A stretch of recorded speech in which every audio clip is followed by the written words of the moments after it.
Bien. Están más animados ahora. Quiero poder compartir, y como lo digo todas las veces, trato de compartir, o me gusta compartir de lo que estoy viviendo, de lo que estamos viviendo como iglesia, y quiero profundizar en algunas cosas. Yo sé que hemos escuchado mucho y lo más probable es que cuando le ponga el título ahí, ustedes van a decir o se van a hacer una imagen o una idea de lo que voy a hablar. Pareciera como elemental, ¿cierto? Hablar de la oración y quizás, como les decía, muchos inconscientemente ya tienen una imagen de qué voy a hablar o a qué me voy a referir.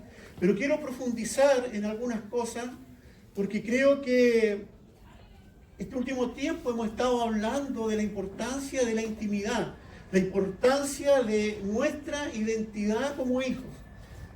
Cantábamos recién que somos hijos de Dios, ¿cierto? Que somos apartados, somos escogidos, o que su amor nunca cambia. Pero saben, para que esas realidades penetren en lo profundo de nuestro ser, tiene que haber una relación, tiene que haber un conocimiento. No son solamente palabras que se lanzan, palabras de ánimo, como cualquier palabra que alguien te pueda dar. Palabras de buena crianza. Cuando hablamos de oración y cuando hablamos de esta relación con Dios, estamos hablando de algo que es trascendental para nuestra vida. Y yo, al escribir o al poner o al tratar de diseñar algo referente a la oración, yo trataba de alguna forma de clarificar en mi mente este concepto de oración, porque muchas veces el solo hecho de ver esta palabra de oración la relacionamos con comunión, con algo que genera mi identidad y con algo que me da propósito en la vida, ¿verdad? Podemos asociar a oración con eso, pero también la oración la podemos relacionar, por ejemplo, cuando oramos por alguien, oramos por los enfermos, que es una declaración, una proclamación en base a lo que soy. ¿Ya? Cuando nosotros oramos por alguien, es porque nosotros, primero que nada, sabemos quiénes somos y entendemos el propósito al cual hemos sido llamados. Porque podemos orar por los enfermos, podemos orar muchas cosas, pero si yo no tengo claro quién soy, no tiene mucho sentido. Entonces yo quiero un poco verlo de esta manera.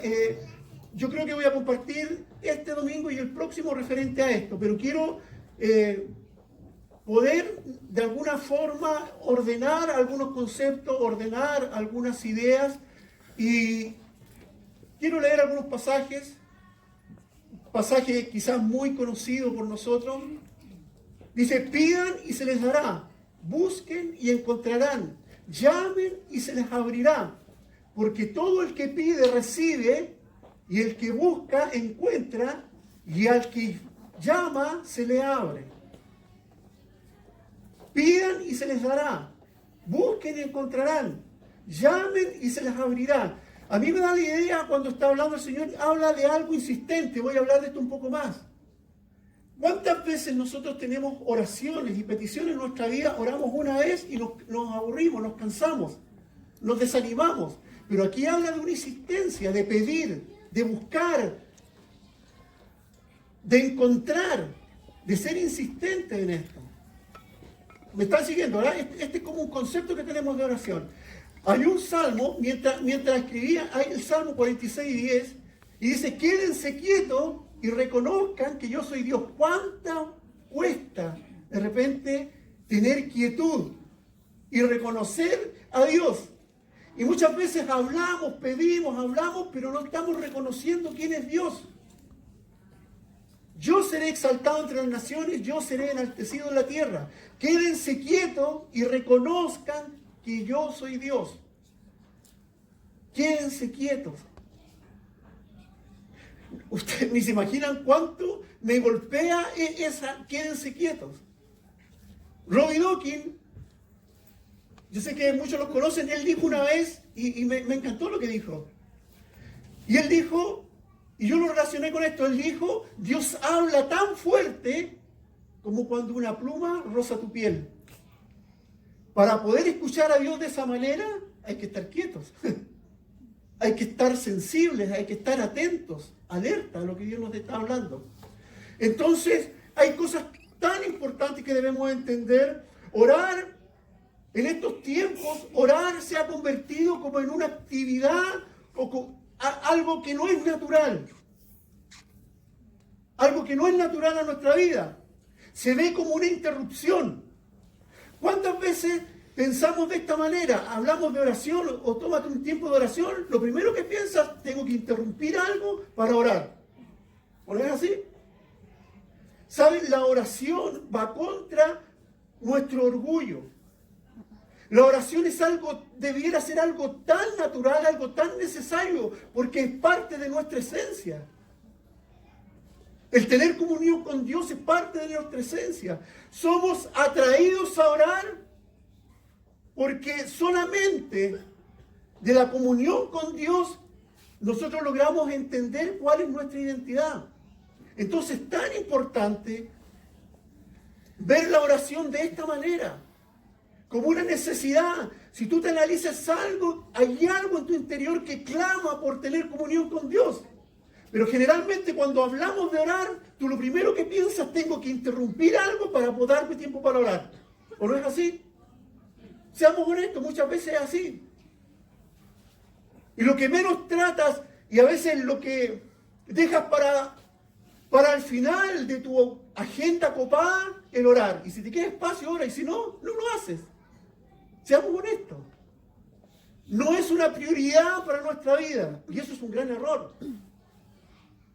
Saber más, escúchenme bien, miren, saber más de la oración que lo que realmente practicamos es un signo de que somos o nos creemos autosuficientes. Si sintiéramos esta real dependencia de Dios, les aseguro que andaríamos buscando los tiempos para orar, para estar en comunión con Dios. Sabemos mucho de oración, pero practicamos poco. Y eso es signo de que somos autosuficientes. Y que no estamos reconociendo nuestra real dependencia de Dios. Dios nos revelará más de Él mientras más estemos con Él. Y esto nos hace crecer en paz, en carácter, en todo. En todo. Somos atraídos a orar porque déjenme decirte, aquí hay como una asociación. El poder de Dios se mueve o se derrama sobre gente que ora. Eso es un principio. Es un principio. La presencia de Dios está relacionada con el poder de Dios. Muchas veces anhelamos que el poder de Dios se manifieste, pero hemos dejado de lado la oración. Y solamente el poder de Dios actúa a través de la oración. No hay otra manera. La gente que más Dios usa es la gente que ora. Es la gente que tiene una relación íntima con Él. Alguien dijo, no recuerdo quién, pero dijo, cuando nosotros trabajamos, trabajamos. Cuando nosotros oramos, Dios trabaja. Y yo creo que es una verdad. Es una verdad. Muchas veces queremos hacer muchas cosas y las hacemos. Pero cuando oramos, empieza a trabajar Dios. Entonces es clave, es fundamental en nuestra vida que podamos experimentar diariamente el poder de Dios. En tu vida, en tu casa, en la universidad, en tu trabajo. Solamente lo vamos a poder lograr cuando empezamos a invitar a Dios a involucrarse en nuestra vida, en nuestro diario quehacer. Pero como le digo, generalmente cuando hablamos de oración, vemos como en la oración como que tengo que encasillarlo y hacer espacio para algo, como que tengo que interrumpir algo de mi vida para poder orar. Y es todo lo contrario. Debiera ser nuestra prioridad, porque de ahí nace todo. Para poder declarar que soy hijo, que soy amado, como cantábamos, primero tengo que tener una revelación de Dios, que soy realmente hijo. Y eso no lo vas a recibir porque alguien te lo diga, lo vas a recibir cuando estés de rodillas, cuando estés a solas con Dios. Eso es clave para nuestra vida. Entonces, para poder mantener el poder de Dios fluyendo en nuestra vida, ¿qué tenemos que hacer? Tenemos que orar. Porque la presencia de Dios está relacionada con el poder de Dios. Si tú buscas la presencia de Dios, te aseguro que el poder de Dios va a venir sobre tu vida. Si nosotros como iglesia buscamos la presencia de Dios, les aseguro que Dios se va a mover, como dice su Escritura. Él habita en medio de su pueblo, en medio de la alabanza, en medio de la comunión, de la intimidad con Él. Dios habita y derrama su poder. Es sencillo. ¿Cuántas veces lo hemos escuchado? Pero hay que empezar a vivirlo, a practicarlo. A practicarlo. ¿Estamos de acuerdo con eso, verdad? Más o menos. Ya. El poder de Dios entonces fluye primordialmente en la gente que ora. En la gente que ora. Y debemos mantener el poder de Dios fluyendo. Y la única forma de hacerlo es orando, es buscando, teniendo comunión con Él. Segunda cosa, y yo creo que aquí es algo que tenemos que analizar porque muchas veces debemos batallar con pensamientos erróneos en nuestra mente. Porque muchas veces no oramos porque, aunque parezca ridículo, extraño, pensamos que Dios está tan ocupado. Y no oramos pensando en que Dios, ¿cómo me va a escuchar Dios? ¿Ya? O muchas veces no oramos porque pensamos que pedir tantas cosas, Dios pueda pensar que soy egoísta y que solamente pienso en mí. ¿Cuántos, a veces, pequeños detalles impiden a que tú te pongas de rodillas delante de Dios? Y a lo mejor parecen cosas exageradas estas, pero les aseguro que a veces hay pequeños detalles que están impidiendo que nosotros nos pongamos de rodillas delante de Dios. No, es que Dios está tan ocupado, ¿cómo voy a orar por esto? ¿Cuántas veces te ha pasado a ti? A mí me pasa. Y a veces, vamos a leer una escritura ahí, y a veces uno deja de ser insistente, deja de insistir. Aquí narra la historia de la viuda y el juez injusto. No sé si conocen esta historia. La vamos a leer. Mire, dice, Jesús les contó a sus discípulos una parábola. ¿Cuál fue el motivo por el cual se la mostró? Miren, ahí dice, Jesús les contó a sus discípulos una parábola para mostrarles que debían orar siempre sin desanimarse. Es importante. Ese es el propósito de esta parábola. Jesús les contó a sus discípulos una parábola para mostrarles que deberían orar siempre sin desanimarse. Y les dijo, había en cierto pueblo un juez que no tenía temor de Dios, ni consideración de nadie. En el mismo pueblo había una viuda que insistía en pedirle, hágame usted justicia contra mi adversario. Durante algún tiempo él se negó, pero por fin concluyó, aunque no temo a Dios ni tengo consideración de nadie, como esta viuda no deja de molestarme, voy a hacerle justicia, no sea que con sus visitas me haga la vida imposible. Noten el contexto, dijo que Jesús le dijo esta parábola para mostrarle de qué manera tenían que orar. Y cuenta esta historia, que había una viuda, ¿cierto?, que le pedía a este juez que le hiciera favor y dice que el juez no tenía temor de Dios. Pero mire la conclusión, dice ahí. Durante algún tiempo él se negó, pero por fin concluyó, aunque no temo a Dios ni tengo consideración de nadie, como esta viuda no deja de molestarme, voy a tener que hacerle justicia, no sea que con sus visitas me haga la vida imposible. Y continúa el Señor, tengan en cuenta lo dicho por el juez injusto. Y miren la reflexión, ¿acaso Dios no hará justicia a sus escogidos que claman a Él día y de noche? ¿Se tardará mucho en responderle? Les digo que sí les hará justicia y sin demora. No obstante, cuando venga el Hijo del Hombre, ¿encontrará fe en la tierra? Miren la conclusión que está haciendo aquí. Y le está diciendo de qué manera tienen que orar. Y dice que tienen que ser como esta viuda, insistentes. Insistentes. Si este juez que no tenía temor de Dios dijo, para que me deje de molestar, le voy a conceder, ¿cuánto más Dios? ¿Cuánto más Dios que nos ama? ¿Cuánto más Dios que dice ahí, acaso Dios no hará justicia a sus escogidos que claman de día y de noche? Entonces, ¿entendemos este concepto de oración? Porque a veces tenemos peticiones, oramos un rato, nos desanimamos y no oramos más. ¿O no es así? Algo pasó ahí.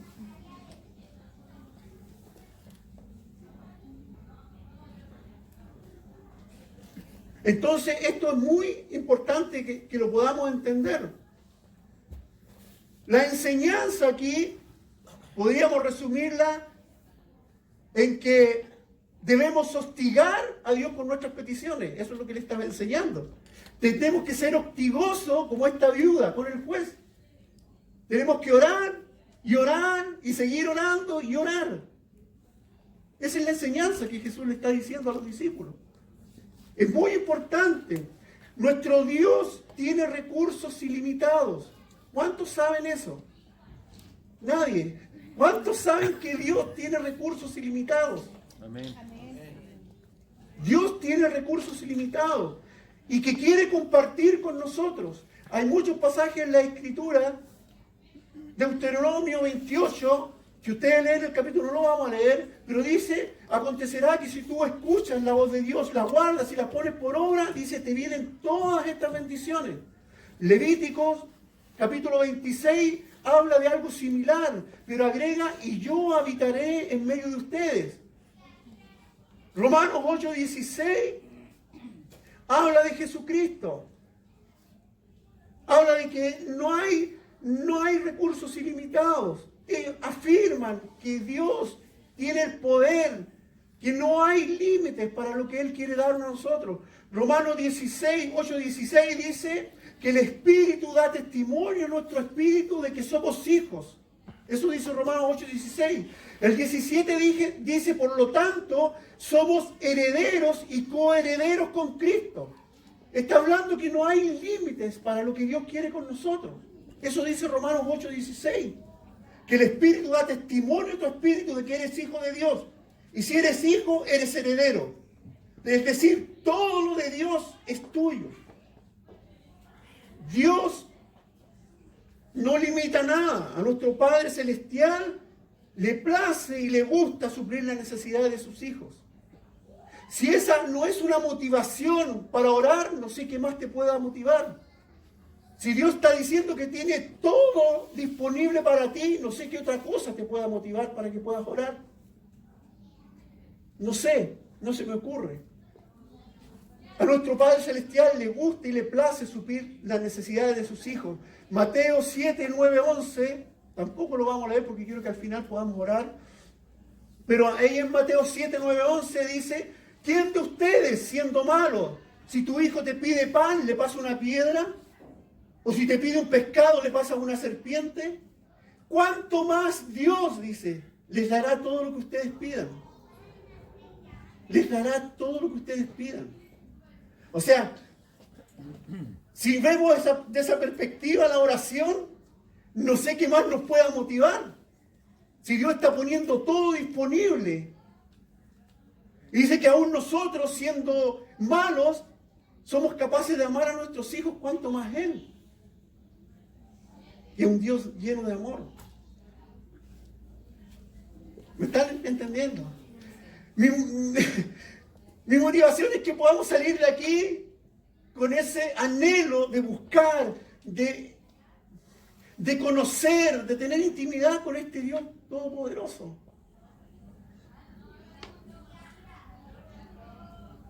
Como les decía, y me gustó mucho eso, que Dios habla tan fuerte como cuando una pluma roza tu piel. A veces, en todo el trajín, en todo el quehacer, sacamos nuestro oído y no escuchamos a Dios. Y queremos hacer las cosas a nuestra manera.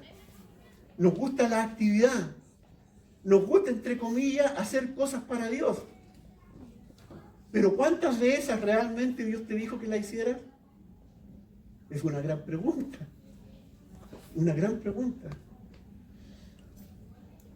¿Estamos de acuerdo con eso? Ya, si no estamos de acuerdo voy a seguir igual. No sé qué le pasa a esto.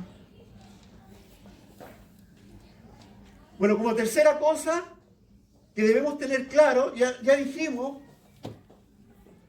que la presencia de Dios está asociada al poder de Dios. Podemos anhelar poder de Dios, pero si no buscamos su presencia no vamos a lograr nada. No vamos a lograr nada. Segunda cosa, dijimos que Dios siempre está dispuesto a darnos todo. Ha puesto todo a nuestra disposición. Tercera cosa, que Dios es capaz. Si Dios tiene poder sobre la naturaleza, Dios lo puede hacer con nosotros. ¿Qué milagro necesitas hoy en tu vida? Hago la pregunta. ¿Por qué has estado orando?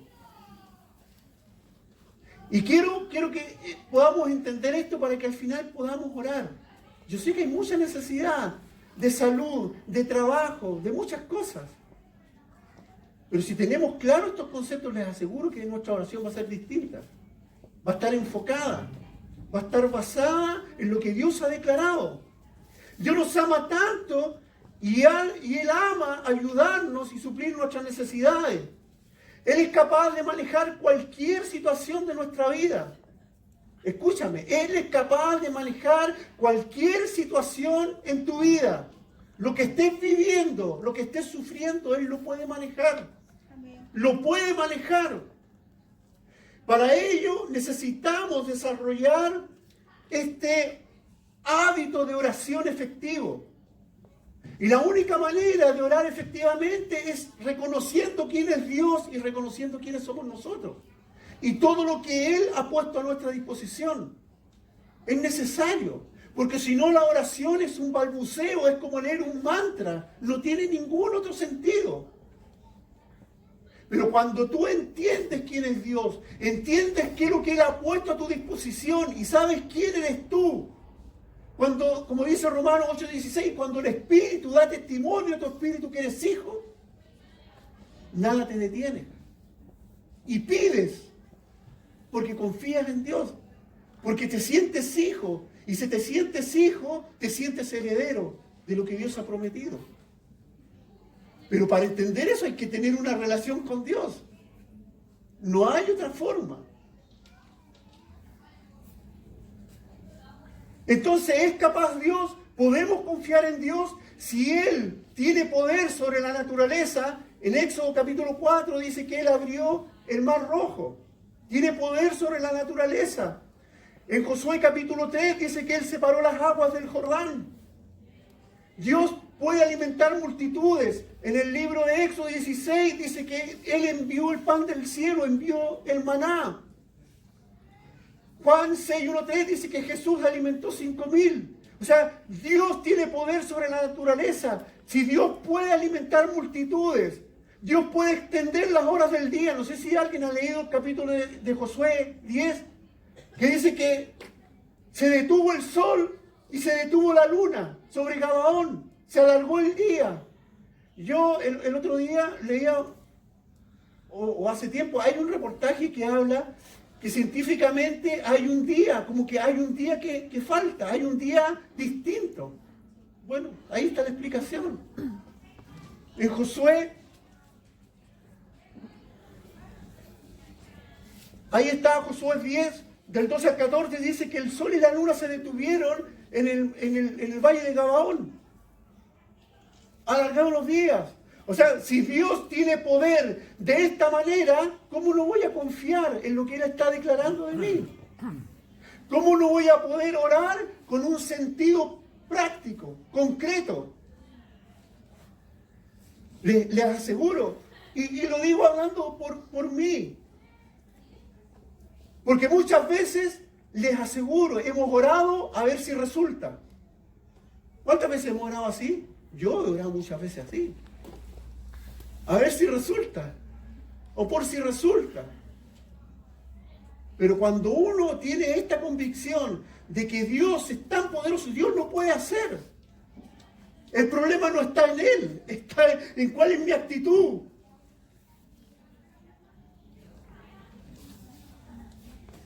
¿Estamos bien entonces? Entonces Dios puede suplir cualquier necesidad. Dios puede suplir cualquiera de nuestras necesidades en todo ámbito, en todo ámbito. Si esto no te da fuerza para levantarte cada día y enfrentar tu día, no tiene sentido.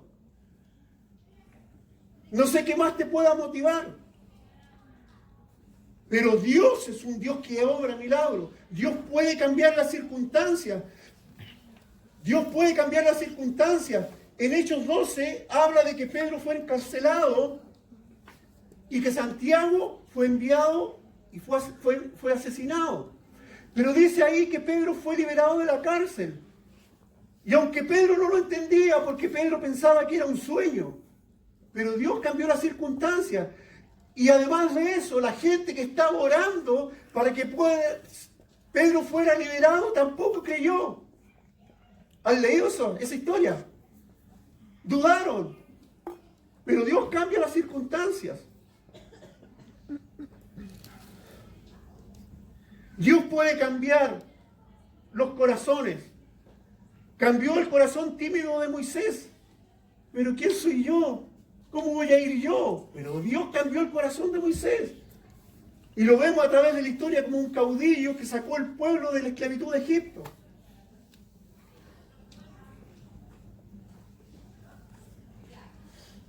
En Éxodo 11 dice la Escritura que ablandó el corazón de Faraón. En Primera de Reyes dice que cambió este corazón desanimado de Elías. O sea, si Dios puede hacer todas estas cosas,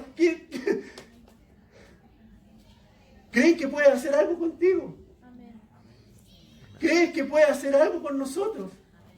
Yo lo creo. Aunque muchas veces mi mente y mis pensamientos me quieren llevar hacia otro lado. Pero cuando miro esta evidencia de lo que Dios puede hacer, no me queda otra que creer en lo que Él está declarando. Yo quiero vivir una vida cristiana de esta manera, sintiéndome desafiado y actuando en base a lo que Dios dice, no a lo que yo estoy sintiendo. Creo que esa es la verdadera manera de vivir el cristianismo. No solamente de ideas, de buenas ideas, sino actuar en base a lo que Dios está declarando de nosotros. Siempre hemos dicho, y estas señales seguirán a los que creen. ¿Cuál es el problema? Es que no estamos creyendo, que no estamos asumiendo cuál es nuestra posición, cuál es nuestro rol, a qué hemos sido llamados.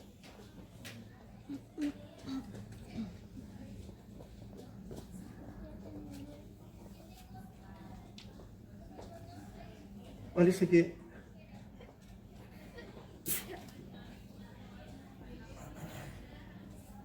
ahí estamos, ¿no? ¿Sí? Tenemos que creer entonces que Dios es capaz. No, era más atrás. Ahí. Ahí, ¿cierto? No. Era para ver si estaban pendientes, ¿no? Ya, entonces, es tan importante entender esto.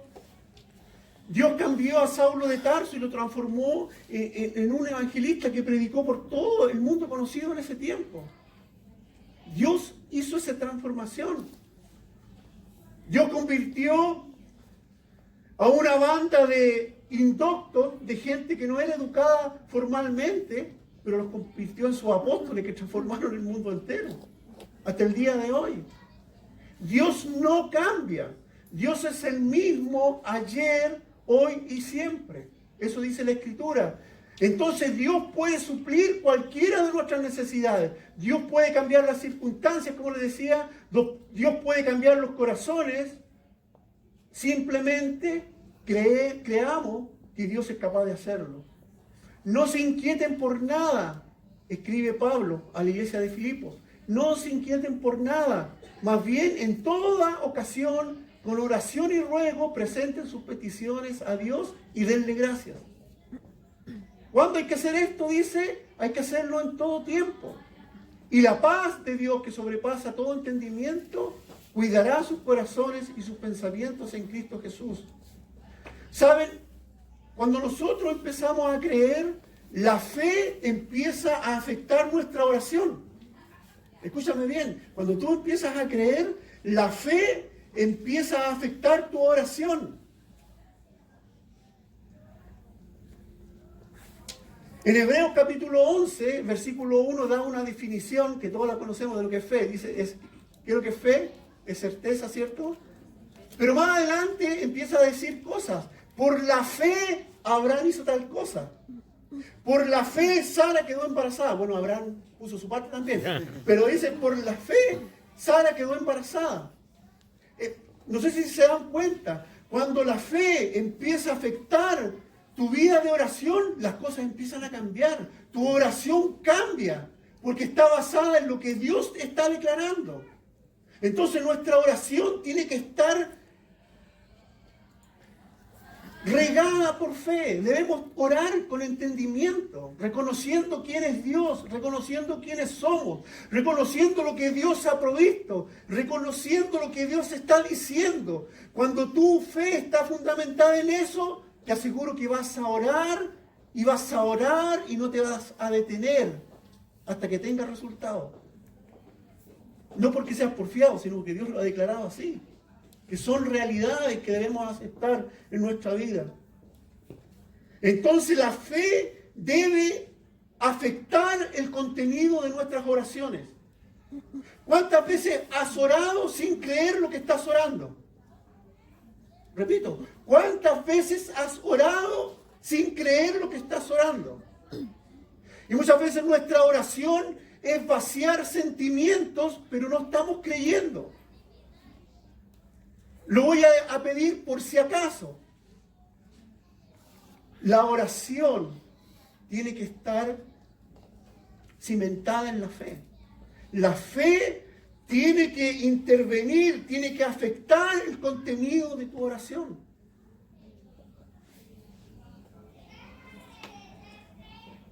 Puedes orar como un desamparado que necesita ayuda, o puedes orar como un hijo que está reclamando las promesas que Dios ha. ¿Me entienden cuál es el enfoque? Es un enfoque distinto. Es un enfoque distinto. Eso cambia toda nuestra perspectiva de lo que somos, de lo que hacemos, de lo que pedimos, de lo que anhelamos.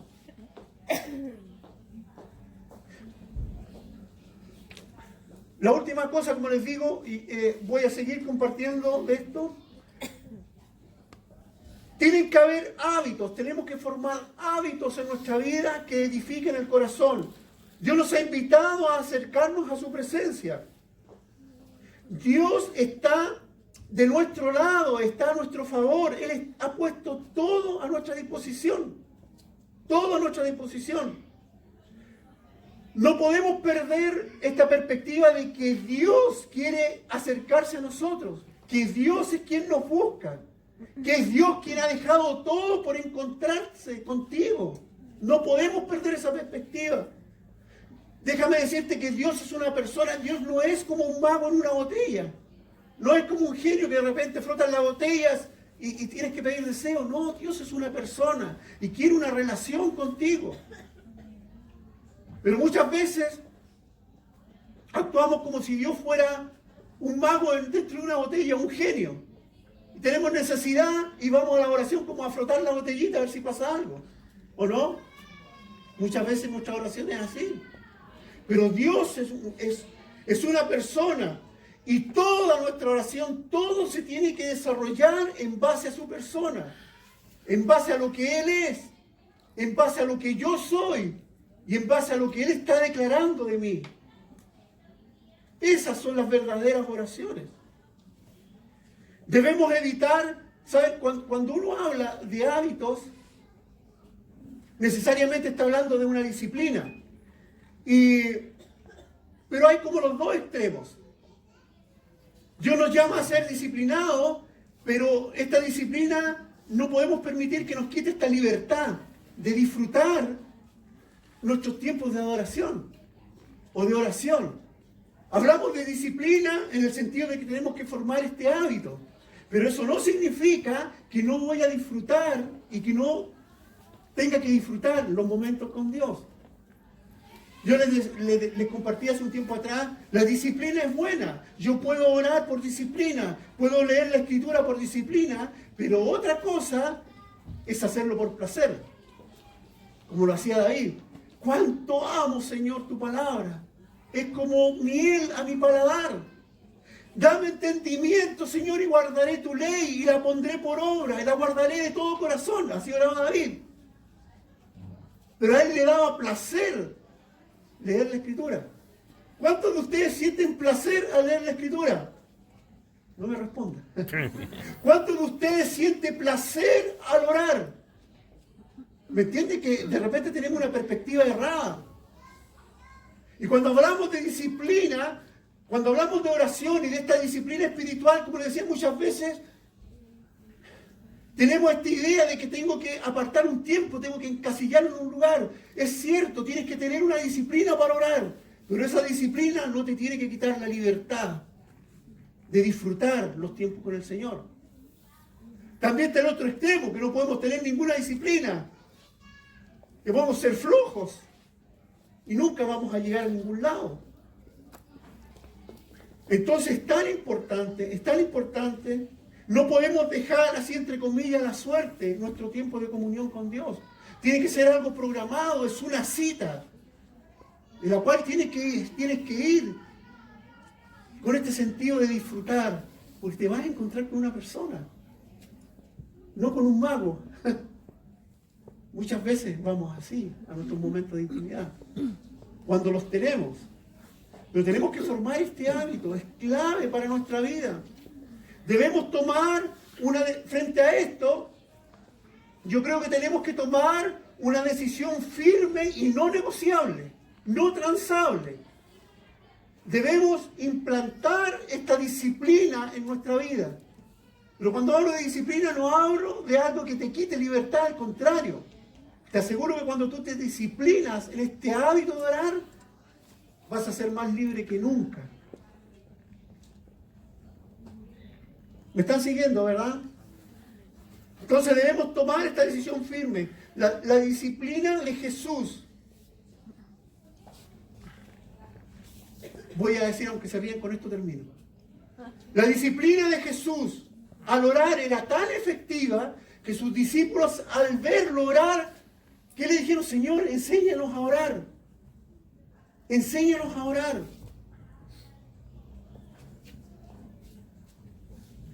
Y aquí el Señor, bueno, les enseña lo que nosotros conocemos como el Padre Nuestro, ¿verdad? Lo vamos a ver el otro domingo.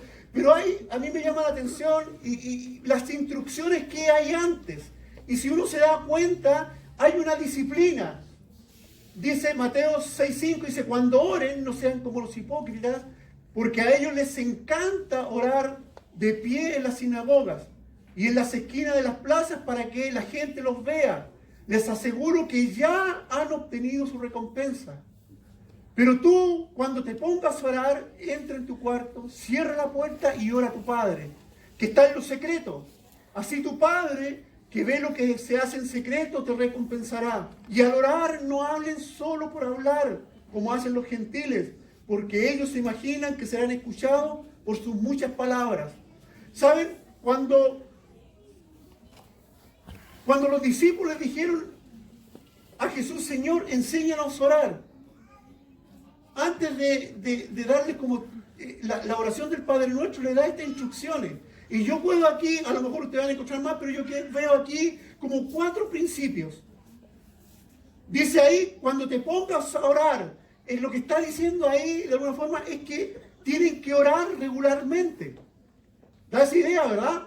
Cuando te pongas a orar, es decir, el primer principio, tienes que orar regularmente. Cuando te pongas a orar, primera cosa, orar regularmente. Creo que lo puse ahí. Orar regularmente. Segunda cosa, entra en tu cuarto y cierra la puerta y ora a tu Padre.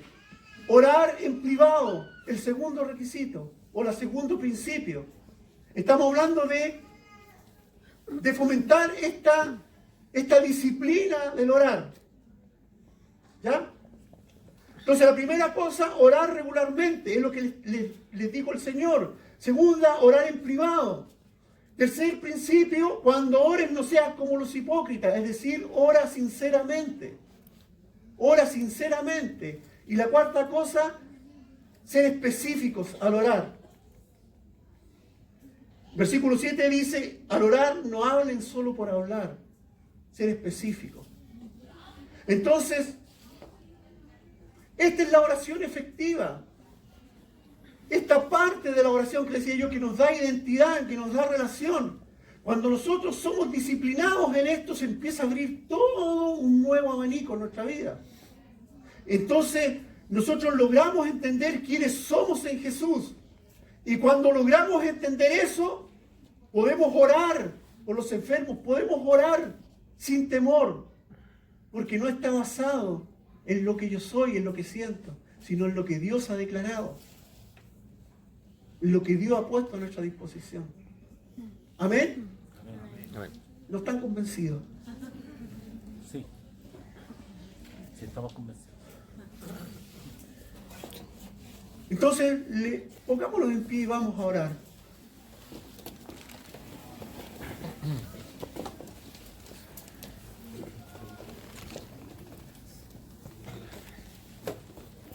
Si hay algo en lo que te tienes que esforzar en tu vida, es en esta disciplina de la oración. Pero no solamente en el sentido de apartar un tiempo, de gastar un tiempo, sino en buscar en intimidad, buscar a Dios y buscar sus propósitos para tu vida. Que Dios le dé sentido a tu vida.